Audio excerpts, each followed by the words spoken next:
আসসালামু আলাইকুম। আজকে আমি লটকা শুটকি ভর্তা বানাতেছি। এর জন্য আমি এখানে নিয়ে নিচ্ছি লটকা শুটকি, তারপরে পেঁয়াজ কুচি, রসুন কুচি, তারপর দিয়ে দিচ্ছি তেজপাতা, দারচিনি, এলাচ। এখানে আমি এখন 1 চা চামচ হলুদের গুঁড়া, 2 চা চামচ মরিচের গুঁড়া দিয়ে দিব।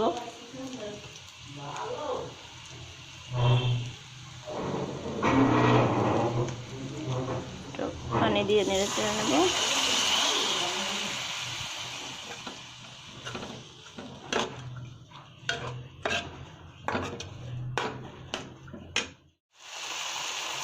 দেখুন আমার শুটকি কষানো হয়ে গেছে।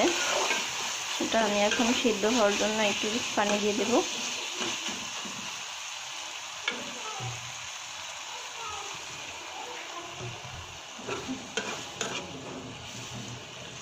আস্তে আস্তে চুলার আঁচ কমিয়ে নিচ্ছে, এখন আস্তে আস্তে সিদ্ধ হবে।